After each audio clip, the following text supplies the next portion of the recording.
கேள்வி பார்வையாளருக்கு வணக்கம். இந்த நேர்காணலில் நாம் சந்திக்க இருக்கும் சிறப்பு விருந்தினர் புரட்சிகர இளைஞர் முன்னணி குமரன் சார். வணக்கம். வணக்கம்.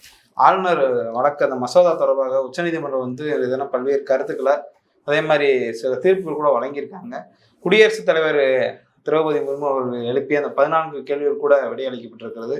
இதுல ஆளுநர் அவர்களுக்கு இதெல்லாம் கொட்டு வச்ச சம்பவம் நடந்திருக்கிறதா அல்லது மாநில அரசுகளுக்கான ஏதாவது சாதகமான அந்த தீர்ப்புல இருக்கா? அதாவது இந்த தீர்ப்பு ஒரு குழப்பமான தீர்ப்பு தான் நம்ம சொல்ல முடியும். தீர்ப்புன்னு சொல்ல முடியாது. இது என்னன்னா, குடியரசுத் தலைவர் ஒரு 14 கேள்விகள் உச்சநீதிமன்றத்திட்ட எழுப்பி அவர் தனது சந்தேகத்தை தீர்க்கும்படி வேண்டுகோள் இருக்கிறார். அப்படியே அரசமைப்பு சட்டத்தில் என்ன பண்ண முடியும்னா கேட்க முடியும். ஓகே, அப்படி கேட்குறாங்க. கேட்கும் பொழுது அந்த 14 கேள்வியில் ஏற்கனவே அதாவது 2 உச்சநீதிமன்ற நீதிபதிகள் ஆளுநர் குடியரசுத் தலைவர் அதிகாரம் தொடர்பாக மகாதேவன் அவர் தலைமையிலான அந்த அமர்வு என்னன்னா ஒரு தெளிவான தீர்ப்பு. அதுதான் எனக்கு தெரிந்து இந்திய நீதித்துறை வரலாற்றிலே ஒரு ஒரு ரொம்ப அடிப்படையான முதன்மையான தீர்ப்புன்னு சொல்லலாம். அதாவது இந்த 75 ஆண்டு கால அரசமைப்பு சட்டம் நடைமுறைக்கு வந்த காலத்திலே வழங்கப்பட்ட ஒரு மிகச்சிறப்பான தீர்ப்பு. அந்த தீர்ப்பு மகாதேவன் தலைமையிலான தீர்ப்பு. அது இவ்வளோ நாள் ஒரு குழப்பத்தில் இருந்த ஒரு சிக்கலுக்கு என்னன்னு கேட்டிங்கன்னா ஒரு தீர்வு கொடுத்தது. தீர்வுனா என்னென்னா, அடிப்படையில் நம்ம அரசமைப்பு சட்டத்தில் என்ன இல்லைன்னா, அதாவது ஒரு ஒரு ஒரு சட்ட முன்வடிவுக்கு ஒப்புதல் கொடுக்குற பற்றின சிக்கல் தான் தமிழ்நாடு அரசு வழக்குக்கு போச்சு. அந்த வழக்கு அடிப்படையில் ஒரு 10க்கும் மேற்பட்ட சட்ட முன்வடிவுகளுக்கு ஆளுநர் ரவி அவர்கள் என்ன கொடுக்கல, ஒப்புதல் கொடுக்கல. அதுக்காக தான் உச்சநீதிமன்றத்துக்கு போனாங்க. ரவி என்ன சொன்னார்னா, ரொம்ப தெளிவாக சொன்னார், நான் ஒப்புதல் கொடுக்கலனால அது டெட் லெட்டர்ஸ், அதாவது இறந்து அந்த அந்த பில் என்ன ஆயிடுச்சுன்னு அர்த்தம், அது மறுத்த மாதிரி தான் அப்படின்லாம் வெளியில் பேசிக்கிட்டு இருந்தார். ஓகே. அப்போது இது தொடர்பான கேள்வி எழுப்பி தான் உச்சநீதிமன்றத்துக்கு தமிழ்நாடு அரசு வழக்கு போச்சு. அந்த வழக்கில் தான் அந்த 2 நீதிபதிகள் ஒரு தீர்ப்பு கொடுத்தாங்க. அதில் அடிப்படையில் என்னென்னா, அந்த கால வரையறை இருக்குது பார்த்தீங்களா, அதாவது அரசமைப்பு சட்டத்தில் ஒரு சட்ட முன்வடிவுக்கு ஒப்புதல் கொடுக்குறத பற்றினா ஒரு 3 வகையில் இருக்குது. ஆளுநர் 3 உரிமை. ஒன்று என்ன பண்ணலாம், ஒப்புதல் கொடுக்கலாம் ஒரு சட்ட முன்வடிவு, அல்லது குறிப்பிட்ட சட்டமன்றத்துக்கு என்ன பண்ணலாம், திருத்தம் சொல்லி திருப்பி அனுப்பலாம். ஓகே. ஏன்னா அல்லது மறுக்கலாம். இந்த இந்த இந்த இதுதான் என்னென்னா அரசமைப்பு சட்டத்தில் இருக்குது. ஒன்றிய மாநில அரசுகள் தொடர்பான சட்ட முன்வடிவாக இருந்தால் அவர் என்ன பண்ணலாம்னா, அவர் ஒரு தூதுவர் மாதிரி, அதாவது ஒரு போஸ்ட்மேன் சொல்கிறோம்ல, ஆளுநர் ரவியை கூட நம்ம அரசியல் கட்சியெல்லாம் அப்படி எல்லாருமே விமர்சித்தோம். போஸ்ட்மேன் மாதிரினா ஒன்றிய மாநில அரசுகள் தொடர்பானதில் அதாவது பொதுப்பட்டியலில் வரும்பொழுது அந்த முடிவு தொடர்பாக குடியரசுத் தலைவர் ஒப்புதலை பெறணும். அதில் ஆளுநர் ஒரு அந்த சட்ட முன்வடிவை வாங்கி அவருடைய ஒப்புதலோடு யாருக்கு அனுப்பணும், குடியரசுத் தலைவருக்கு அதை போய் ஒரு அஞ்சல்காரர் மாதிரி போய் கொடுக்க வேண்டியது தான் அவருடைய வேலை. இப்போ இது தொடர்பான கேள்வி தான் அன்றைக்கு நீதிமன்றம் ஒரு தெளிவு பண்ணிச்சு. அதாவது என்ன சொன்னாங்கன்னா, ரொம்ப தெளிவாக அரசமைப்பில் as soon as பாசிபிள்னா எவ்வளவு விரைவாக முடியுமோ அவ்வளவு விரைவாக என்ன கொடுக்கணும், ஒப்புதல் கொடுக்கணும் அப்படின்னு சொல்லியிருக்கு. ஆனால் அதுக்கு என்ன கிடையாது, கால வரையறை கிடையாது. அதாவது 6 மாதத்தில் கொடுக்கணும், 1 வருஷத்தில் கொடுக்கணும் இப்படின்னு என்ன இல்லை. அது மட்டும் இல்லை, ஆளுநரையோ குடியரசுத் தலைவரையோ அவங்களுக்கு ஒரு சட்ட பாதுகாப்பு இம்யூனிட்டின்னு சொல்லுவோம். அவங்கள நீங்கள் என்ன பண்ண முடியாது, நீதித்துறை வரம்புக்குள்ளே கொண்டு வர முடியாதுன்னு சொல்லப்படுது. அப்போ இந்த மாதிரி ஒரு சிக்கல் வரும்போது தான் ஒரு பலமுறை, அதாவது என்னென்னா நீதிமன்றம் பலமுறை நீங்கள் யார்கிட்ட பேசுங்க, மாநில அமைச்சர்களோட பேசுங்க, முதல்வரோட பேசுங்கன்னு சொல்லி கவர்னருக்கு சொன்னாங்க. தமிழ்நாடு அரசுக்கு நீங்களும் ஆளுநரோட போய் என்ன பண்ணுங்க, பேச்சுவார்த்தை நடத்துங்க அந்த சட்ட முன்வடிவு தொடர்பான்னு சொல்லி பார்த்தாங்க. அவர் போய் பேசி கூட பார்த்தாருன்னு வைங்களேன், ஸ்டாலின் கூட. ஆனால் அவர் என்ன பண்ணல, அதெல்லாம் சட்டம் செய்யலை. சட்டம் செய்யாததோடு மட்டும் இல்லை, நான் ஒப்புதல் கொடுக்காததுனாலே அது என்ன தான் அர்த்தம், அது மறுக்கப்பட்டதுன்னு தான் பொருள்னு அவர் சொன்னார். இந்த இதுக்குத்தான் நீதிமன்றம் என்ன பண்ணிச்சு, ஒரு செக் வச்சு மிகச்சரியான தீர்ப்பு. அந்த தீர்ப்பு மாதிரி நான் சொன்ன மாதிரி இது நீதித்துறை வரலாற்றுல ஒரு தீர்ப்பு வரும். ஒரு மாதம் தான் அவருக்கு என்னது காலம். அதுக்குள்ளே அவர் என்ன செய்யணும், ஒன்றும் ஒப்புதல் கொடுக்கணும், இல்லைன்னா சட்டமன்றத்துக்கு திருப்பி அனுப்பணும் அல்லது வந்து மறுக்கணும். ஆனால் இது நமக்கு இன்னொரு உரிமையாக என்ன இருந்ததுன்னா அரசமைப்பு சட்டத்தில் அரசமைப்பினுடைய 200வது பிரிவு ஒரு ஒரு சட்ட முன்வடிவை ஒருவேளை ஆளுநர் மறுத்துட்டாருன்னு வைங்க, அப்போ என்ன செய்யலாம்னா மறுபடியும் சட்டமன்றம் என்ன பண்ணலாம், அதே சட்டத்தை இயற்றி திருத்தியோ திருத்தாமலோ என்ன பண்ணலாம், ஆளுநருக்கு அனுப்பலாம். ஆனால் 2வது முறையாக அனுப்பக்கூடிய சட்ட முன்வடிவுக்கு ஆளுநர் ஒப்புதல் கொடுத்தே ஆகும். அதை என்ன பண்ண முடியாது, மறுக்க முடியாது. இப்படின்னு அரசியல் சட்டம் அந்த இதில் தெளிவாக இருக்கு. ஆனால் அதில் என்ன கிடையாதுன்னா அதுக்கும் கால வரையறை இல்லை. இப்போ ஒரு சட்ட முன்வடிவை 2வது தடவை ஏற்றி அனுப்புகிறோம்னு வைங்க, 2வது தடவை அனுப்பிடுறப்ப அதை மறுக்க முடியாது. இப்போ இதே சட்ட முன்வடிவை ஆளுநர் வந்து மறுத்துட்டாரு, மறுத்த உடனே தமிழ்நாடு சட்டமன்றம் மீண்டும் அதை ஏற்றி அனுப்புதுன்னா அவர் மறுத்த மாதிரி இப்போ மறுக்க முடியாது, அவருக்கு அந்த வாய்ப்பு கிடையாது. ஆனால் என்ன பண்ணலாம்னா ஒப்புதல் கொடுக்காம என்ன பண்ணலாம், கிடப்பில் போட்டு வைக்கலாம். இது வந்து என்னன்னா நடைமுறையில் ஒரு மாநில அரசாங்கம் இயங்குவதற்கு அது ஏன்னா ஒரு ஒரு ஒரு சட்டமன்றத்துடைய பணி என்ன, ஒரு மக்களால் தேர்ந்தெடுக்கப்பட்ட ஒரு அமைப்புக்கு வந்து மக்களுக்கு தேவையான சட்டங்களை இயற்றக்கூடிய பணி தான் ஒரு சட்டமன்றத்துடைய அடிப்படையான பணி. அந்த பணியை வந்து முடக்குகிற விதமாக அந்த அரசு இயற்றக்கூடிய சட்டங்களை வந்து யார் ஒரு கிடப்பில் போடுறதுன்றது என்னது, அந்த சட்டமன்றத்தை அல்லது அந்த மக்களால் தேர்ந்தெடுக்கப்பட்ட மக்கள் மன்றத்தை முடக்குவது தான் அது பொருள். ஒரு வகையில் செயல்பட விடாமல் என்ன பண்ணுறது, ஏன்னா ஒரு சட்டமானாதான் எந்த ஒன்றும் வந்து என்ன ஆக முடியும்னா மக்களுக்கு என்ன செய்ய முடியும், மக்களுக்கு தேவையான இதை இயற்ற முடியும். அப்போ வந்து சட்டங்கள் வடிவிலான மக்களை ஆள முடியும். ஓகே, அப்போ வந்து அதுக்கு ஒப்புதல் தர மாட்டேன், நான் வந்து கிடப்பில் போடுவேன்னு சொல்கிறது வந்து இது மக்கள் மன்றத்தை, மக்களை இழிவுபடுத்தக்கூடிய சட்டமன்றத்தை இழிவுபடுத்தக்கூடிய ஒரு செயல். அதை நீதிமன்றம் ரொம்ப தெளிவாக சுட்டி காட்டுச்சு. நீங்கள் வந்து என்ன செய்றீங்கன்னா, நீங்கள் அரசமைப்பை வந்து கவிழ்க்கும் நடவடிக்கையில் ஈடுபடுறீங்க. அந்த தீர்ப்பில் வந்து இவரை விமர்சனம் பண்ணி நேரடியாகவே சொன்னாங்க, நீங்கள் வந்து இது வந்து ஒரு ஒரு சட்டப்பூர்வமான கடமையில் இருக்கவர் செய்யக்கூடிய பணி அல்ல, இது வந்து ஒரு அரசமைப்பு சட்ட பணியில் உட்கார்ந்துருக்க ஒரு ஒரு ஒரு பதவியில் இருக்கக்கூடியவர், அவர் செய்யக்கூடிய வேலை இது கிடையாது அப்படின்னு ரொம்ப கடுமையாக விமர்சித்ததோடு மட்டும் இல்லாமல் இதுக்கு ஒரு தீர்வு காணவே முடியலை. அதாவது எத்தனையோ ஆணையங்கள் போட்டாங்க, சர்க்காரி ஆணையம், ராஜமன்னார் ஆணையம், இந்த ஆணையங்கள் எல்லாத்துலேயுமே அதாவது ஒப்புதல் கொடுக்குறதுக்கு ஒரு கால வரையறை கொடுக்கணும்னு சொன்னாங்க. ஓகே, ஆனால் இதில் இன்னொரு என்ன ஆகும்னா, இப்போ நீங்கள் வந்து ஒன்றிய அரசு இருக்கு பார்த்தீங்களா, ஒன்றிய அரசு வந்து குடியரசுத் தலைவருக்கு அப்படி ஒரு கால நிர்ணயம் பண்ணாங்க. குறிப்பிட்ட காலத்துக்குள்ள சட்டங்களுக்கு ஒப்புதல் தர்றதை பற்றி உங்களோட முடிவை சொல்லணும்னு சொல்லி உள்துறையிலேருந்து அப்படி ஒரு திருத்தம் பண்ணியிருக்காங்க. அதெல்லாம் இது பண்ணி தான் என்ன பண்ணாங்கன்னா அந்த போன ஏப்ரலில் வழங்கின தீர்ப்பு வந்து இதெல்லாம் உள்ளடக்கி ஒரு மிகச்சிறப்பு வாய்ந்த, அதாவது என்னென்னா நம்முடைய அரசியலமைப்புன்றது வந்து எந்த அடிப்படையில் உருவாக்கப்பட்டிருக்குது, அவங்க அரசியல் சட்ட இதெல்லாம் இருக்குது பார்த்தீங்களா, அதாவது கான்ஸ்டியூஷனல் டிபேட்ஸ், விவாதங்கள், அரசியல் சட்டம் உருவாகும் பொழுது ஒவ்வொரு பகுதியை பற்றியும் நடந்த உரையாடல்கள் இருக்குல்ல, அதை உருவாக்குனவர்கள், அதாவது ஃபவுண்டிங் ஃபாதர்ஸ்ன்னு சொல்லக்கூடிய அரசியல் சட்டத்தை உருவாக்கியவர்கள் ஒவ்வொரு சட்டப்பிரிவையும் என்ன நோக்கத்தில் உருவாக்குனாங்க, இதெல்லாம் ஆய்வு பண்ணி தான் அவர் என்ன சொன்னார்னா ரொம்ப தெளிவாக வந்து, அதாவது கவர்னர் என்ன சொன்னார்னா, எனக்கு வந்து என்ன இருக்குன்றாரு, எனக்கு வந்து தன்னதிகாரம் இருக்குன்னு சொன்னார், டிஸ்கிரஷனல் பவர் இருக்குன்னு சொன்னார். ஆனால் இந்த அரசமைப்பு உருவாக்கும் போது, ஆளுநர் பதவி உருவாக்கும் பொழுது அம்பேத்கர் வந்து அது தொடர்பு, ஏன்னா அரசமைப்பு கான்ஸ்டியூஷனல் டிபேட்ஸ் உருவாகும் பொழுது நடந்த உரையாடல்களில் ஆளுநர் தொடர்பாக பெரிய விவாதங்கள் நடந்திருக்கு. நீங்கள் அந்த உரையாடலில் ஆளுநர் அதிகாரம் பற்றின விவாதங்கள்னு ரொம்ப கடுமையாக நடந்த விவாதம். அப்போதே இந்த கேள்வி வந்தது. எந்த கேள்வினா, அதாவது ஒரு மாநிலத்தில் 2 அதிகார மையம் எப்படி இருக்க முடியும், ஒன்று வந்து தேர்ந்தெடுக்கப்பட்ட ஒரு அதிகார மையம் இருக்குது, நீங்கள் தேர்ந்தெடுக்கப்படாத ஒரு அதிகார மையம் இருக்குது.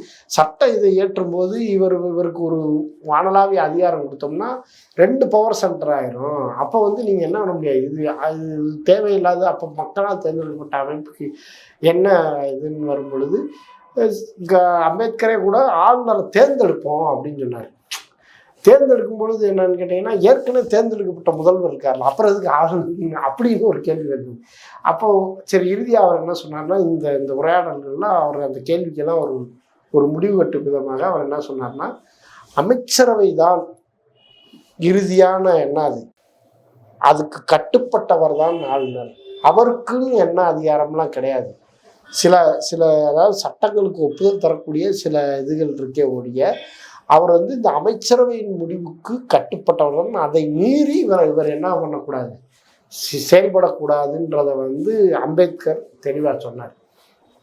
அந்த தீர்ப்புலையும் என்ன வந்து ரொம்ப முக்கியமாக என்ன பண்ணாங்கன்னா, நம்முடைய நாடாளுமன்ற முறை இருக்குல்ல, இப்போ நம்ம இந்தியாவில் வந்து ஒரு நாடாளுமன்ற முறை சட்டத்தை இருக்கு இங்கே. ஓகே. இந்த நாடாளுமன்ற முறைன்றது வந்து இயல்பாகவே நம்ம வந்து இங்கிலாந்தினுடைய அதாவது உலகத்தில் முதல் நாடாளுமன்றம் தோன்றிய ஒரு முறையிலேருந்து நம்ம எடுத்துக்கிட்டோம். வெஸ்ட் மினிஸ்டர் பார்லிமெண்ட்ரி முறைன்னு நான் சொல்லுவோம். அதுலேருந்து எடுத்துக்கொண்டோம். அந்த முறை என்பது மக்களால் தேர்ந்தெடுக்கப்பட்ட அமைப்புக்கு தான் அதில் என்னது அதிகாரம். ஒரு காலத்தில் மன்னர்கள் இருக்கும்போது நிலப்பரப்புகள் இருந்தபோது தான் ஆளுநர்களுக்கு அதிகாரம் இருந்தது. இன்னும் சொல்லப்போனால் நம்ம பிரிட்டிஷினுடைய காலனியாக இருக்கும்போது 1935 என்னன்னா ஆளுநர் அப்போ வந்து இந்த கவுன்சில்ஸ் ஆஃப் மினிஸ்டர்ஸ்னு இருப்பாங்க.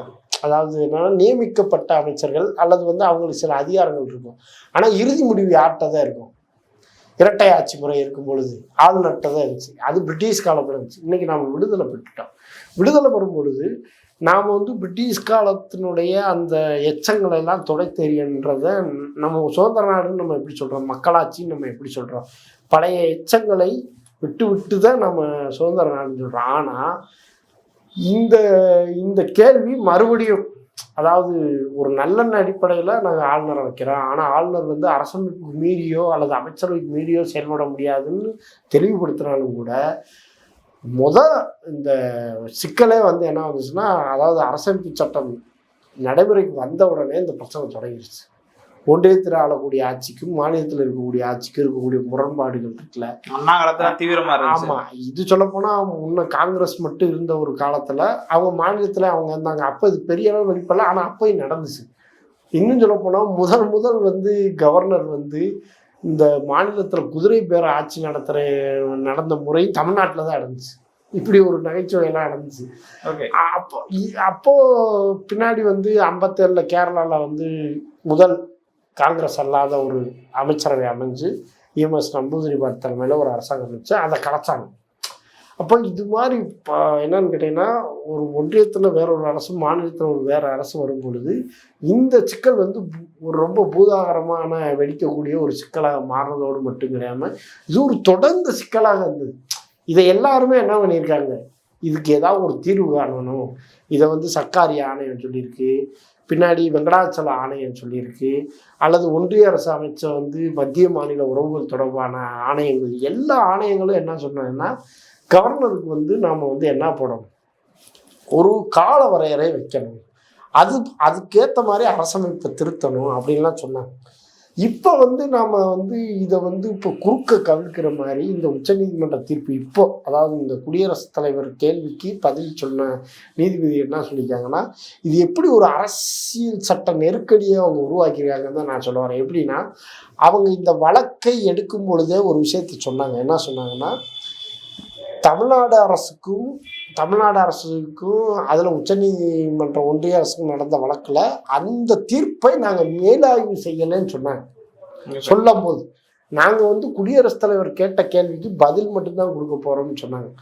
ஆனால் நடைமுறையில் இவங்க இன்னைக்கு என்ன சொல்லியிருக்காங்கன்னா, ஆளுநருக்கும் குடியரசுத் தலைவருக்கும் என்ன பண்ண முடியாது, கால வரையறை வைக்க முடியாது அப்படின்னு என்ன பண்ணிட்டாங்கன்னா, பழைய குட்டையை குழப்பின மாதிரி என்ன பண்ணிட்டாங்கன்னா, ஏற்கனவே இதுல ஒரு குழம்பிய ஒரு குட்டையில தான் வந்து இந்த நீதிபதி வந்து குட்டையை குழப்பியிருக்காங்க மறுபடியும்.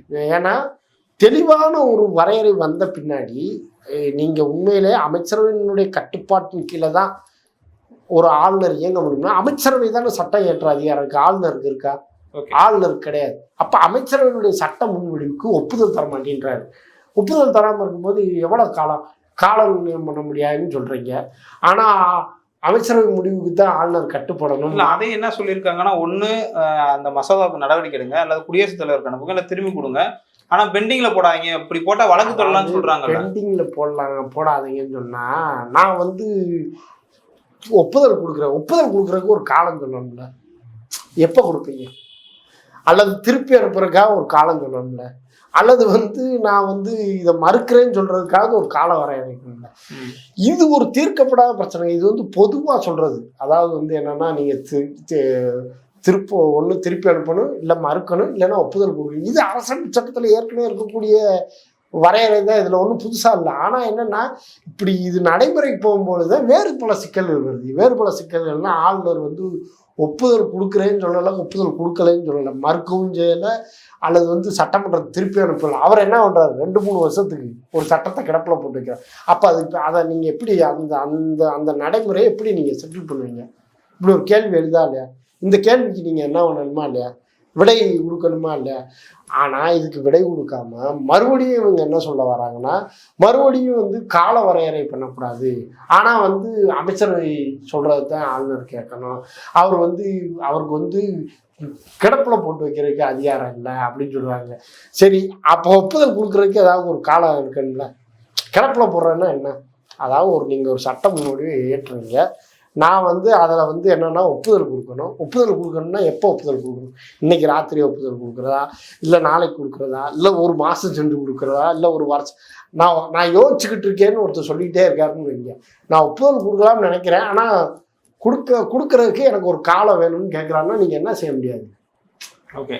அப்போ இந்த சிக்கலை மறுபடியும் உச்சநீதிமன்றம் உருவாக்கியதோடு மட்டுமல்லாமல், அதாவது அரசியல் சட்டம் படி உச்சநீதிமன்றத்துக்கு இருக்கக்கூடிய சிறப்பு அதிகாரம்னு சொல்கிறோம்ல, இப்போ சிறப்பு அதிகாரத்தின் அடிப்படையில் தான் வந்து என்ன செஞ்சாங்க, அந்த தமிழ்நாடு அரசு இயற்றிய 10 சட்ட முன்வடிவுகளும் நாங்கள் சட்டமாக அதை என்ன பண்ணிடுறோம், இவர் ஒப்புதல் கொடுக்காதனால, இவருடைய அரசமைப்பு கடமையை செய்ய தவறியதுனால அது சட்டமாக்கப்பட்டது, செல்லும் சொல்லி என்ன பண்ணாங்க, சிறப்பு அதிகாரத்தை பயன்படுத்தி தான் இந்த உச்சநீதிமன்ற தீர்ப்பே, அந்த 2 நீதிபதிகள் தீர்ப்பே அப்படித்தான் வழங்கப்பட்டது. ஆனால் இன்னைக்கு என்ன சொல்கிறாங்கன்னா, இன்னைக்கு வந்து இந்த நீதிபதிகள் இந்த சிறப்பு அதிகாரம் பற்றி இந்த 14 கேள்வியில் அது ஒரு முக்கியமான கேள்வி. சிறப்பு அதிகாரத்தின்படி உச்சநீதிமன்றம் இந்த மாதிரி சட்டமன்றத்துக்கோ நாடாளுமன்றத்துக்கோ உத்தரவு போட முடியுமா அப்படின்னு ஒரு கேள்வி எழுப்பியிருக்காங்க. அந்த கேள்வியில் தான் என்னன்னா, ஆளுநருக்கோ குடியரசுத் தலைவருக்கோ ஆணை பிறப்பிக்க முடியுமா அப்படின்னு ஒரு கேள்வியில் வந்து இவங்க என்ன ஒரு குழப்பமான பதில் சொல்லியிருக்காங்கன்னா, அதாவது இல்லை, அரசமைப்பு சட்டப்படி தான் 142 பயன்படுத்த முடியும். அரசமைப்பு சட்டத்தில் வந்து ஆளுநரும் குடியரசுத் தலைவரும் அவங்களுடைய இந்த தன்னதிகாரத்தில் வந்து தலையீடு செய்ய முடியாது, அவங்களுடைய அரசமைப்பு கடமையில் வந்து தலையீடு செய்ய முடியாது. அதனால் வந்து 142 படி அவங்களுக்கு வந்து என்ன பண்ண முடியாது, கால வரையறை செய்ய முடியாது இப்படின்னு அந்த அந்த வழக்கினுடைய அடிப்படையான சிக்கலை தீர்த்தா அந்த வழக்கினுடைய அடிப்படை உள்ளுயிர்னு சொல்லுவோம்ல, ஆன்மா, அதை இன்றைக்கு உச்சநீதிமன்றம் என்ன பண்ணிச்சு, சிதைச்சிருச்சுன்னு தான் நம்ம சொல்லணும். இது வந்து மீண்டும் இந்த ஒன்றிய பாஜக அரசு எப்படி ஆளுநர்களை பயன்படுத்தி மாநிலத்திலே ஒரு இரட்டை ஆட்சியையும் ஆளுநர்களை வைத்து ஒரு அத்துமீறலையும் எப்படி தொடர்ந்து செஞ்சுக்கிட்டோம், அதுக்கு மீண்டும் வழிவகுக்கக்கூடிய வேலையை உச்சநீதிமன்றம் செய்திருக்கிறதுன்றது தான் நாம் என்ன பண்ணுறோம், கவலை, ஒரு ஆழ்ந்த கவலை. ஏன்னா இன்னைக்கு அரசியல் சட்ட நிறுவனங்கள்னு சொல்லக்கூடிய தேர்தல் ஆணையம் நம்பிக்கை இழந்துருச்சு. உச்சநீதிமன்றம் தான் இன்றைக்கு வந்து ஒரு பேரளவுக்காவது இதை காப்பாற்றக்கூடிய இடத்துல இருக்கக்கூடிய இந்த நீதிமன்றமும் இப்படி வந்து இன்றைக்கு கைவிரிக்கக்கூடிய ஒரு அதனுடைய நம்பகத்தன்மையை, அதனுடைய நடுவுநிலையை, அது வந்து என்னன்னா அது செய்ய வேண்டிய கடமையை தவறிவிட்டது அப்படின்னு ஒரு கவலை அளிக்கக்கூடிய நாட்டு மக்களுடைய, அதாவது மக்களுடைய இப்போ நம்ம ஒரு 6 கோடி பேர், இது நம்மளுடைய 6 கோடி பேருடைய தலைவிதி தொடர்பு, ஏதோ இந்த திமுக அரசாங்கத்தினுடைய சிக்கலாக அதை பார்க்க, ஒரு சட்டமன்றத்தினுடைய சிக்கல், இது இந்தியாவில் இருக்கக்கூடிய எல்லா மாநிலங்களுடைய சட்டமன்றங்களுடைய சிக்கல் தொடர்பானது.